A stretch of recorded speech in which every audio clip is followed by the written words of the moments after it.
Լամինատներ ընդամենը 2390 դրամ 1 քառակուսի մետրի համար։ Գործում է նաև 16 ամիս 0% ապառիկ։ Մանրամասները Ideal System.am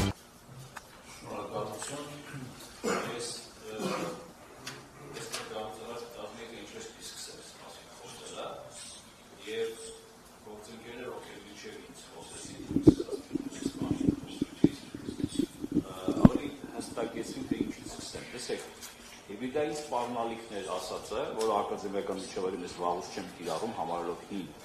մեռած գիտակարգ, ինքը առաջին հայացքից անվտանգային ընկալումների մեջ մի կողմից ամենաթեթև թեման է, որից բոլորը կարող են խոսել, որ ոչ մի բան չլինի, կիբերը կարող ենք ասենք, որ կիբերանվտանգություն դա հիբրիդային ռիսկ է։ Բոլորը դրանից հասկանում ենք։ Բայց մյուս կողմից ռազմական ռազմավարության նեղ մասնագիտական ասպարեզում ինքը աշխարհի ամենաառաջատար երկրներում անգամ ամենաթույլ ուսումնասիրված գիտությունն է կամ գիտության ճյուղն է։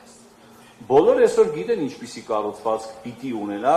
հրետանային զորքերը 10 տարի հետո կամ մոտավոր շատ չեն շեղում իրանց կանխատեսումներում։ Բոլորը գիտեն դրոնները ուր են տանում մեզ, բայց շատ քչերը կարող են առարգայական ասել, թե հիբրիդային ռիսկ ասացի կանխարգելման ծառայությունները, զորքերը, պետական կառույցները ինչ տեսք պիտի ունենան կամ ինչ գործառույթ պիտի իրականացնեն։ Ես էլ եմ եղել Հելսինկի ձեր կենտրոնում, տիկին դեսպան, որտեղ դուք աշխատում եք, հիացած եմ այդ կենտրոնի աշխատանքով եւ մենակ ես չեմ եղել, Հայաստանից մեծ բավականին հանձնախումբ էր եկել եւ ոչ մի անգամ, բայց տեսեք ինչ է կատարվում։ Հարգելներս, մենք սունցից սկսեցինք ու բոլորս համաձայն ենք մի հարցում, որ հիբրիդային գոչվածի տակ ինչ թվարկումներ, որ հիմա մենք տալիս ենք, դրանք բոլորը մշտապես ուղեկցել են պատերազմներին կամ նախորդել են պատերազմին կամ ուղեկցել են կամ վերջացել են։ Okay, բայց մենք պիտի հստակ փաստենք մի կարևոր բան, որ մեր ասած, մեր ընկալած հիբրիդայնությունը, որի մասին տեսաբանները, չգիտեմ, Հոֆմանը, Շուլցը եւ այլն եւ բազում հզոր տեսաբաններ, որոնք մեր բառամթերք մտցրեցին հիբրիդային ռիսկեր, ասած հիբրիդային պատերազմը, մինչև այդ մենք դա չենք կիրառում, իրենք բոլորովին նկարագրում էին ստանդարտ կոնֆլիկտների եւ պատերազմների ժամանակ ուղեկցվող գործառույթներ, այսինքն լրացուցիչ փափուկ soft power եք ասում, չգիտեմ, ամերիկյան լեքսիկոնում շատ հայտնի է նաեւ smart power ասածը, այս ամեն ինչի գործիքակազմը, բայց ես եկել եմ բոլորիդ տխրեցնեմ, ասելով, որ ժողովուրդ չկա ոչ հիբրիդային ռիսկերի ժամանակ եւ ոչ հիբրիդային ռիսկերի կյանք, չկա ուղղակի։ Մեր առօրյան, մեր ընդհանրապես մեր ամեն ինչը մշտական ձեր ասած հիբրիդային ռիսկերի մեջ է։ Այսինքն, եթե նույնիսկ մենք թշնամություն կամ հակառակ, ինչ-որ չգիտեմ, մրցակցություն չունենք որևէ հարևանի հետ, որևէ ուժային կենտրոնի հետ, նույնիսկ դաշնակիցներ ենք, ապա այդ դաշնակիցների պարագայում էլ ձեր պետության կողմից դոմինանտված հասարակական կարծիքը բարեկամ երկրի նկատմամբ փաթեթավորում, որովհետեւ ձեր արտադրած լավ ապրանքը վաճառվի այնտեղ, դու մեկը դա կիրառում եք։ Այսինքն մշտական process է սա։ Կոնֆլիկտների մեջ ոչ հիբրիդային կյանք չկա, վերջացել է։ Իսկ ակտիվ պատերազմների ժամանակ ոչ հիբրիդային մարտավարություն չկա, մշտական է։ Երբ որ Ուկրաինայում պատերազմը ընթանում, ռազմաճակատի խորությունը ընդամենը մի 10 կիլոմետր է ամեն կողմից։ Ու այդ պատերազմի ամենաակտիվ այդ զոնայից 3-4 հազար կամ 10 հազար կիլոմետր անդին ուկրաինացիները ռազմավարական ռմբակոծիչներ են խոսում Կրասնոյարսկում։ Դա հենց հիբրիդային գործիքակազմի լավագույն դրսևորումներից մեկն է։ Ու միաժամանակ կիբերհարձակումով Մոսկվայի օդանավակայանը 6 ժամով փակում են։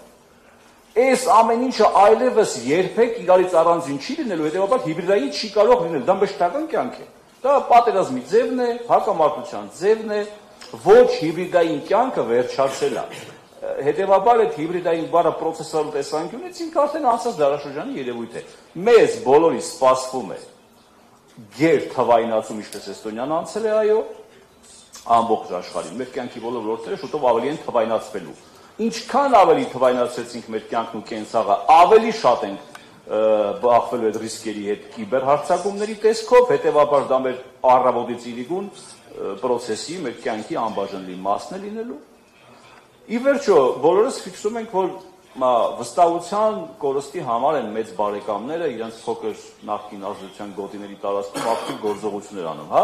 բայց այդ վստահության կորուստը վերջնանպատակ ունի, չէ՞, այսինքն վստահության կորուստ որ ինչ անեն,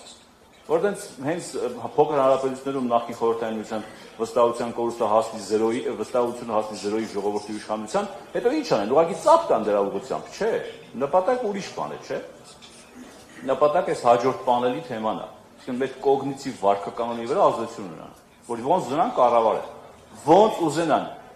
ի վերջո դրա վերջնապատակը կոգնիտիվ տիրույթն է։ Ես դրա համար ժողովուրդ չեմ ուզում ձեր գլուխը տանեմ, որպես իմ տեսական դատողություններով, վերջի աշխատությունս, որը կոչվում է բարդակազմ պատերազմ կամ բազմաշերտ պատերազմ, այնտեղ հենց հիմնավորում եմ այն թեզը, որ այլևս ընդհանրապես մարդու կյանքը եթե մանավանդ կոնֆլիկտներ կան, թեկուզ թեթև կոնֆլիկտներ կան հարևանների կամ պետությունների միջև, դա մշտական այս ազդեցություններ են, որտեղ ակտիվ կամ ինչպես հիմա ասում ենք, կոնվենցիոնալ ակտիվ մարտական գործողությունները կոնկրետ արյուն թափելու տեսքով կարող են քիչ լինել,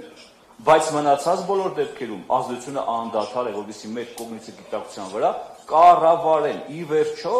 բոլոր այս